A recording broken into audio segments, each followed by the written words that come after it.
How you doing? It's time to learn programming in Java, specifically learning how to program in Java as a beginner and control flow. Hey, we don't have a lot of money, so I'm going to recommend I think the best value books out there for you. If you want to follow along with these books in the course, they will align very well. If you're kind of on a shoestring budget, the PDF version of the Java 5 book from Bruce Eckel, great value for the money. It's basically free. You want to get the hardcover edition, that's on Amazon. You can click on the link there. It'll take you to the Amazon website. Now, in terms of just a Java 8 book, maybe you can get one used. Maybe a friend of yours has one. Bruce Eckel on Java 8, I think the best book out there, just in general, in programming, his style, his wording. It really explains it all well. If you're kind of like a book person, you want to read some of his chapters, read and watch my course, that's a great way to learn the language. All right, that Java 8 book, though, does have references to the newer versions of the language, so you can learn the basics and the concepts, but also learn some extra things while you're at it. Now, if you want to get the latest and greatest in the language, I do like the Head First Java series, Brain Friendly Guide. It's the 3rd edition. It does have a lot of new things in it, but really I would like to focus on the fundamentals. Once you have those concepts, the new concepts kind of build on top of that. So these are my recommendations for textbooks. They go from free to kind of medium to the latest version. Leave it up to you. You want to read those chapters and watch my course, great way to learn the language. Okay, what's required? Really, you just need JDK 8. Now, I know most of you you're running 11, 17, 21, and might be a little bit confusing, but this course really focuses on the fundamentals. The fundamentals are all in Java 8. We're not going to talk about Java 5 or anything earlier than that. Of course, you can install later or newer versions of Java 11. You can get them from Amazon, Oracle. You can also get them from the open source. I'll let you Google that and figure out how to install the JDK on your environment with a Mac or PC or Linux. This course is not going to teach you how to do that. Quick Google will let you install the JDK. I recommend installing the latest version. This course is not going to go over the newer features. We're just going to go over what's fundamentally in JDK 8. So let's get that all installed and see you back in the next slide. All right, we arrived at control flow. This is the classical if, when, else, and switch, and other type of flows that you might imagine any language would have. So let's get right into it. Okay, once again, I'm Hugo Scavino, a little bit of self-promotion here. Been doing this for 30 years. I started doing Java since the beta, so it's been a long time. I primarily used what I needed to use to get my job done. I've taught this class in various countries, UK, France, tons of Fortune 500 companies out there. I've been a senior software architect with companies like DTCC, Penske, HSBC, and lots of government agencies. Okay, what is control flow? Okay, the text says it's the order in which individual statements or instructions or function calls are executed or evaluated. These are conditional statements. We're also going to cover loops. I'm going to briefly mention branching. Boo. Really don't like what that means and says, but you should know it so you can avoid it. But this is the if, when, else things and the while loops, for loops, those types of things. So let's get on to it. All right. The most basic flows there are in almost any programming language is the if-else flow. If this condition is true, then I follow the code inside the curly braces. Otherwise, follow the other flow. Now, you can chain these, of course, and I would recommend a switch statement, which we will talk about in a little while if it gets too complicated. We like simple code. We like if-else, and we like to keep them simple. So there is this unnecessary war about the syntax and where the little curly braces are. Please ignore all that. It's just not worth your time. And basically, just use my style because my style is right. All right, let me show you a very common kind of if clause. Actually, it's a little more complicated. I wanted to put it all together. There's an if, an else if, and then finally an else. Now, this is the style I would recommend. Your conditions to be defined outside of the if statement. It doesn't have to be this way, but if I was doing a code review and I saw some complicated logic inside the if statement, I'd ask you to move it outside. I do this all the time with all my conditions. It is so much easier to read today, is Monday, is the weekend, and however you want to calculate that. You can come up with your own algorithm of how that is done. Because look at the next bit of code. If is Monday, then do this. Else, if it's the weekend, do that. Else, you are in a weekday. Okay? It reads better. It's a lot more pleasurable to debug this if you have to. I put my logic for what the conditions will be, specifically the true conditions, outside of the if statements. I do this for the simplest if statements, not just complicated ones. I like readability over conciseness. The code that it generates is all the same, but you're the one that has to maintain it, so let's make it readable. Okay, this is one of my least favorite slides because I just think this whole concept is just kind of silly. There's some precedence in what the language will do when it comes to math. I really would like you not to worry about precedence and just wrap everything in parentheses as you need it. Don't let the compiler assume, don't let the compiler take over what needs to happen. Okay, if you want 3 things to be added up, as in the first line, then just use the parentheses and add them up. All right, look at the middle line. What's going to happen? Are the pluses first? Is it 4 divided by 2 first? Who cares? Just use the parentheses. Don't make your life complicated. Don't try to show off like you know the precedence versus someone else. Just do the parentheses the way you want them to be done, and then everything is fine. Remember my thought on this: readability over conciseness. Don't let the compiler take over. Put parentheses everywhere you want math to happen, and then everything is fine. Yes, there are some precedence rules. Do I want to explain them to you? No, I don't. Just do the parentheses and don't worry about it. Okay, after the if else, the probably second most popular one is the iteration while. While something is true, proceed. Okay, be careful. This code will run forever if the condition doesn't change. This condition is guaranteed to be evaluated at least once. That's really kind of important. If you remember going to school, if there's a midterm, that one's probably on the test. What is different between this one and the next loop we're going to talk about? The code is always evaluated at least once. Okay? However, the code may never run if the condition is never met, but is guaranteed to be evaluated at least once. All right? Let's see an example of that. Okay, as promised, here is the while logic with a true statement that eventually will change and not be true.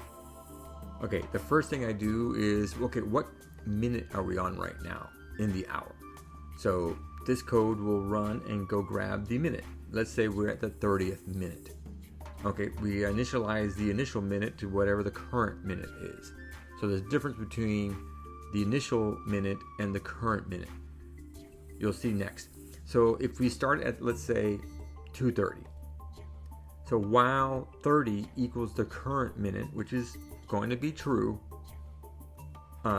let's do the code inside the curly brace. The first thing I do is grab what the current minute is now. All right, time has passed. Specifically, I'm going to wait a second. Then I reset the current second, and I print it out. That's mostly so you can see something happening in the console. But I really don't need that for this condition loop, but it helps you in the lab. So now my pointer in my head or in the compiler finishes that evaluation, okay, and it goes back up. So if you remember in my previous slide, I said the while will always evaluate. So the initial minute equals the current minute will always be evaluated at least once.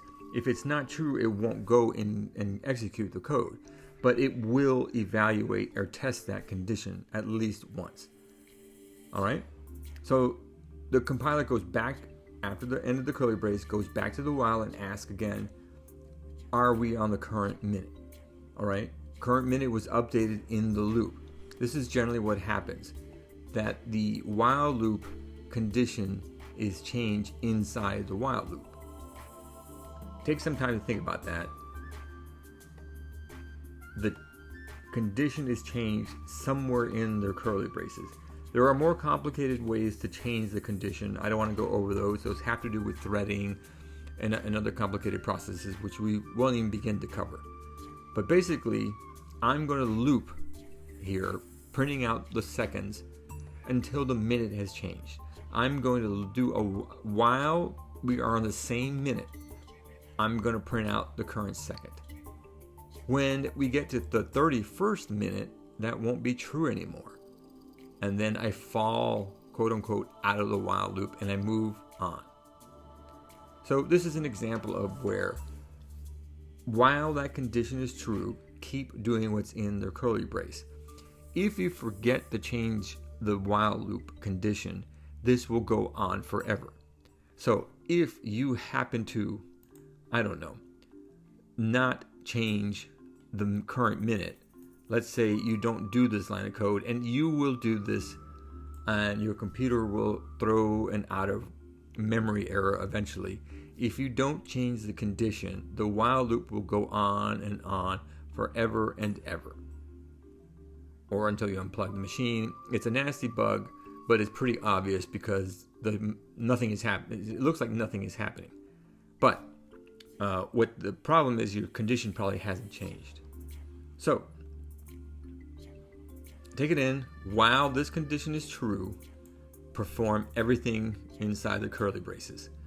When this condition is now different, when the current minute no longer is the same as the initial minute, so when I'm on my 31st minute, after initially saying I'm on the 30th minute, stop with a while loop and move on. Okay, no course would be complete without the do while loop. This will perform the statement at least once. So the expression is evaluated after the statement is completed at least once, which is different from the regular while loop. This is kind of an oddball kind of iteration. I don't use it a lot. It just doesn't make a lot of sense sometimes, and the while loop makes more sense, but it's still here. The difference between the other loop and this loop is that I will always do this statement and then evaluate the Boolean expression. So it's here, and generally I don't use it a lot. Let's move on to the next slide. Okay, we've gotten to probably the next most popular, most useful iteration. That's the for loop. Probably the for loop and the if then else statement. You can probably pretty much do almost everything you want to do in programming, not just in Java. It's used extensively, and it will do the following steps. Now these steps seem a lot more complicated, but wait till you see the example. We're going to initialize a value. We're going to perform a Boolean expression, which will determine whether we continue or not. We'll do a step, an increment, or a decrement, most likely an increment. We'll do the loop, and then continue looping until the condition no longer is true. There's something to be said that these constructs, the above four, don't always have to be completed. They can be empty, but that's kind of rare and something I don't see that often. So we're going to initialize the value, perform a Boolean expression to test it, whether we continue or not, increment most likely, and then do the loop. So let's check out an example. Okay, here is an example of what I was just saying. Here's the for loop. Inside the braces, the first thing I do is initialize a brand new variable. I call it day of the week as an integer. All right. I just happen to take advantage of calendar.sunday because it's something I don't have to invent. It's part of the language. We will get to enums and what those are and later. But for right now, day of the week, we'll start at whatever Sunday is in terms of an int. And then as long as the day of the week int is less than Saturday, we'll do the for loop. And then the third step we'll do is the increment. And then we do whatever's inside the statement. So if you remember the previous slide, all right, let's take a look at the 4 things that happened. 1, I initialize my value right here. So day of the week, we're going to start with Sunday. Here is my condition. I'm going to complete this loop as long, I'm going to keep doing this loop for as long as this condition is true. Now, if you remember in the other iteration, something has to change, and the increment is here in this last part. So I'm going to add 1 to the int of the day of the week for every time I do a for loop. Now, the statement is the 4th element of that construct, if you remember. Here's the first one for the initialization. The second one is the condition. The third one is the increment or decrement, almost always an increment. And then what's inside the curly braces is your statement. All right? So those are the 4 parts. I'm going to initialize. I'm going to have a Boolean condition. I'm usually going to increment, and the statements are inside the curly braces. It may be true that the statement is not true from the very beginning and it doesn't execute. That depends on how the code is. But this for loop starts with Sunday until it's Saturday. I'm going to increment by 1.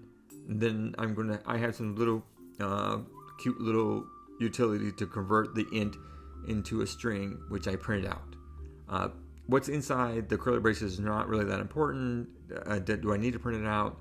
I just wanted something nice for the lab, so you're not printing out 6 or 7 or 5, instead that you're printing out the actual name of the week. So that's the for loop. All right, that and the while loop and the if-then statement, probably the most powerful thing in the language in terms of control flow, and 90% of my day is one of those 3. Okay, here's a more efficient for loop. This is one I use with arrays.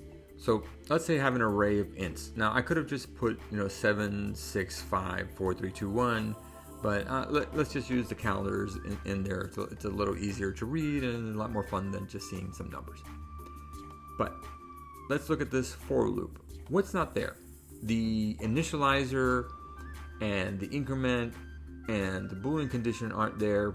So when I have an array like this, I can use this kind of for loop. And it's quite easier, and some other languages have make it a little complicated, but in Java, I can just do this all in once. So I still have my trusty for loop. I have the same type, right? Int here, int there. You can give me some grief about the capital D in here, but I wanted it to stand out. This array, give me the element from that array, starting from the beginning, and just print out the day. Again, this little utility is here to print out the day. That's not that as important, but I wanted to just show you that for arrays and this iteration in the for each, you can take advantage of this for loop, and a lot easier to read and less code, and don't need an increment. So with arrays, you can use the for loop this way. This is just awful. I really don't like these break and continues. I'm barely going to mention it. I just want you to see it and then try to avoid it. So here's a for loop like we had before.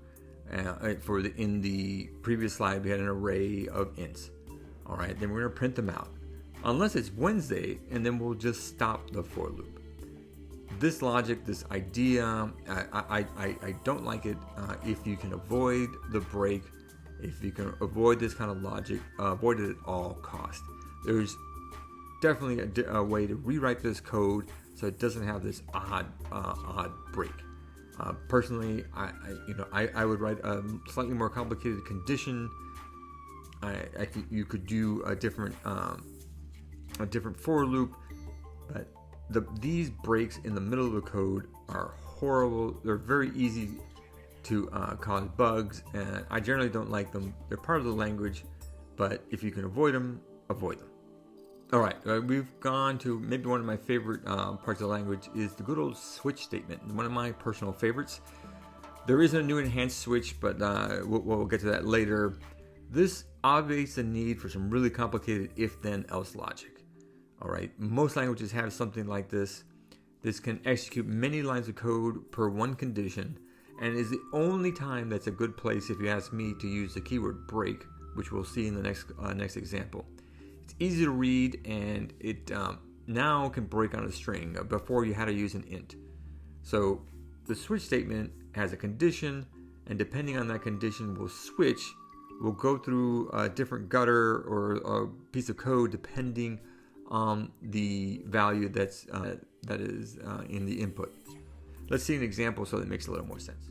All right, time flies. This used to be just a switch example, but now it's kind of a legacy switch example.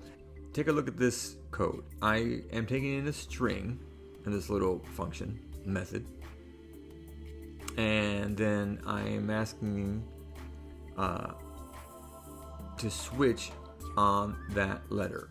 So if you give me an A, E, I, O, U, I will return the isVal as true. All right, that's great. If it's a Y, then I will do a print line of sometimes, also return the true. Otherwise, if you're anything else, you pass me in a whole string, if you have pass me in a sentence or a poem, this is not a val. So the only way that this is a val is if the string that you pass into the switch statement, the one letter, is A, E, I, or U, and sometimes Y. There's a reason why the new switch statement, the enhanced switch statement, is a little better, and that's because there's kind of this opportunity to have this really obnoxious bug if you forget the break. If you don't put the break here, then it falls through, and then you get this code. Okay? That means that it will collapse the cases all together. And it causes some odd behavior, takes a while to debug, and you go through the debugger, and it's kind of hard to decide, hard to interpret why it's doing what it's doing, because you swear it's doing A, E, I, or U, and then isVal equals true, and then you realize, oh no, I forgot the break statement. I need a break before I go on to my next case. The compiler, if you don't put a break statement, then it will consider all these to be together. So if I were not to have the break, it would consider all these to be the same condition. That may not be what you want. Most likely it's not at all. So that's why we need the break. Now, the other switch example is a little more modern and avoids this. But for me personally, this one I like a lot, and once you get it right, it generally doesn't need to be changed. Okay, here's my example. All right, remember that little utility that I was showing off? Well, this is how you do it with a switch statement. I take in a day of the week, which is an int, and then I switch on that int, and depending on what int I have, I will return to you a string. This is the more, I wouldn't say complicated, but the more modern version of the switch statement. It uses a little lambda syntax. It doesn't use the break keyword at all. And if you can use it this way, this is the more modern way, and something I recommend. So given a value, an input, which can be a string, doesn't have to be an int, on the case of that value, do some code. Look at the last line. If you don't find a value, let's say you pass me in a 10 or an 11, which isn't a day of the week, well, then I will return to you the string unknown in that situation. That was one of my favorite chapters. Conditional statements we covered, if, else. There's also the if, then, else. And what it returns. We did loops. We like the while loop. The do while is kind of an oddball. Really like the for loop. The for each, also cool. And we just don't really like the branching.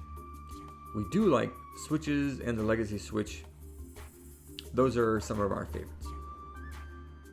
Okay, that's the end of the chapter. I hope you enjoyed it. These presentations will be on YouTube.